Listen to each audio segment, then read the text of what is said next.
1 Corinthians chapter 14. In this chapter, Paul concludes his discussion of spiritual gifts. In this chapter, Paul narrows down the discussion to two particular gifts, prophecy and speaking of tongues. It is important to understand what Paul means by the speaking in tongues and interpretation of tongues. There are two important objectives in studying this chapter. Number one, to understand the proper use of tongues, especially their use in the assembly. Number two, to understand the principles which are to govern the assembly of the church. In comparing the gift of prophecy with that of speaking in tongues, Paul points out that prophesying excels when it comes to the edification of the church. In verse number 1, Paul gives a call to love, but also to spiritual gifts, especially the gift of prophecy. In verse number 2, Paul mentions that speaking in tongues is speaking to God and is speaking mysteries, whereas prophesying edifies, exhorts, and comforts others. Number 1, prophecy edifies or builds. The verb and the noun for building has been used 7 times. An important lesson: any purported word of prophecy that undermines or shakes the faith of others is to be rejected, because prophecy is to build up and is not to pull down a person. Number 2, exhortation. Prophecy includes exhortation or encouragement. It's the same root word used in John to describe the Holy Spirit as paraclete or advocate or counselor. It literally means to be alongside, to assist and to support. Number 3, prophecy includes comforting or consolation, enabling God's people to be calm under pressure at the time of fear. Consolation calms the storms of fear, anxiety, and despair. Speaking in tongues, as done at Corinth, was not edifying the church. Thus, the desire that they had the gift of prophecy more than the gift of tongues. The problem was the abuse of the gift of tongues. For Corinthians, speaking in tongues was way out on top. There was an excessive valuation and undisciplined practice of tongues, bringing disorder and competition. So, Paul in the next section admonishes them on using tongues in a profitable way. Paul certainly maintains the benefit of speaking in tongues in this chapter. He says, praying in tongues enables us to talk with God better than we could with our own human ability. He says praying in tongues builds up the believer. It is a gift for personal prayer. However, intelligibility is necessary for the common good of believers. Paul wants every Christian to speak in tongues for personal edification and prophesy for edification of the church. In the same chapter, Paul points out the limitations of speaking of tongues in public. Number 1, limitations in intelligibility. Without interpretation, it is no better than a foreigner speaking to you. It is like playing an instrument without giving any distinction in the sounds.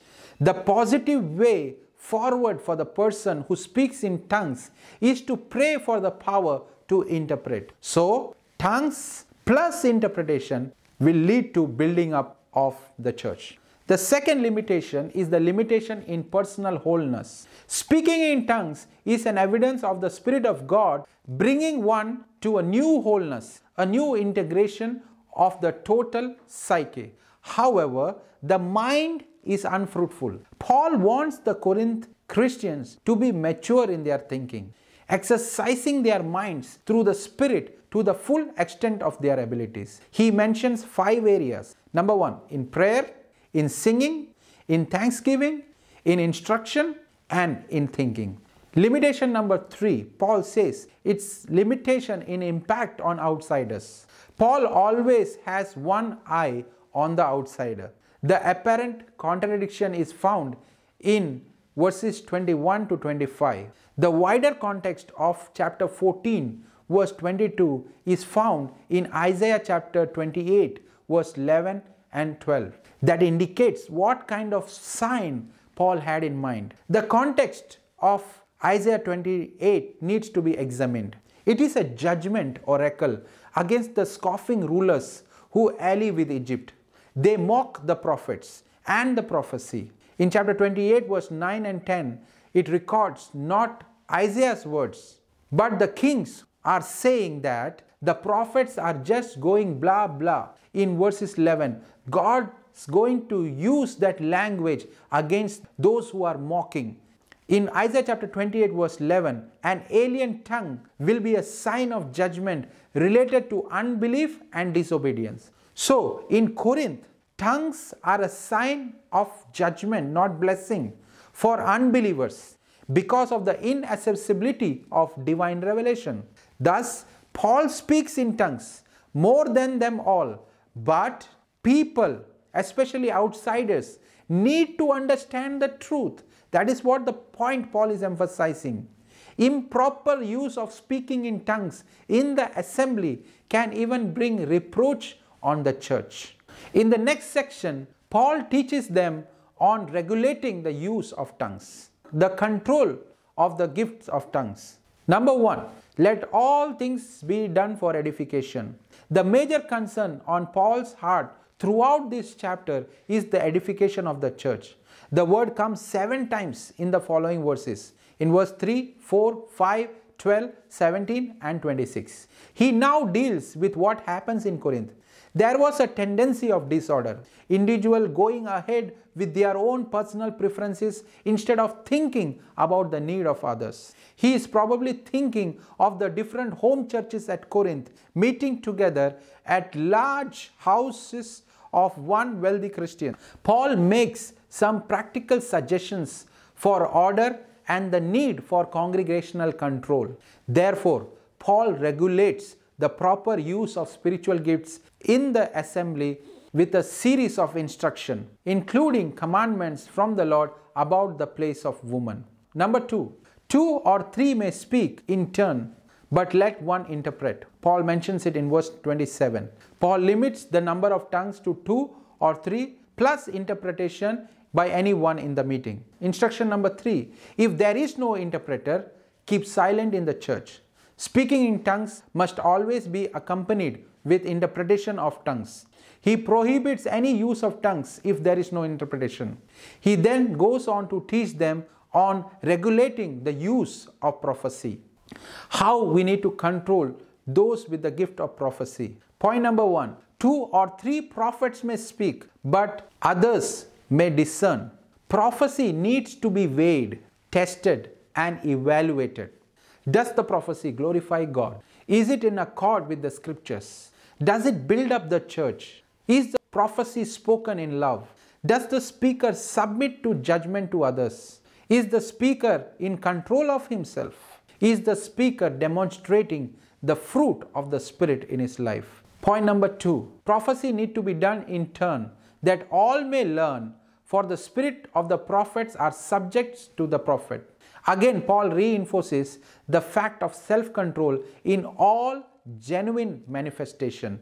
Point number 3, God is not the author of confusion, but of peace. In all the churches, Paul says, he reiterates that everyone should expect to be used in ministry, which leads the whole body to be taught and encouraged. Everyone must weigh what was said. The character of God is the reason there should be order. God is a God of order. He then goes on to teach them about regulating the place of woman in the assembly. 5, Paul had already referred to women praying and prophesying. It seems that the principle of submissiveness was being ignored. The spirit of defiance was uppermost, and they were the source of some of the arrogance in the church. Hence, Paul instructs they are to keep silent in the assembly of Corinth. Let them ask their husbands at home if they have any questions. Finally, Paul ends the chapter with some concluding remarks. Paul says what he is writing is a command from the Lord. Paul concludes with another exhortation to pursue prophecy with eagerness. He urges them not to hamper, hinder, relent, or restrain speaking in tongues. Paul's response is that true spirituality is not arrogant or self-assertive, but accepts the authority of those set over them in the Lord.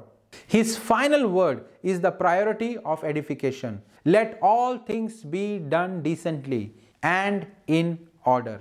He envisages every member for bringing a distinctive distribution to the church. However, the controlling factor is not personal enjoyment but general and complete edification of the church. Thank you and God bless you.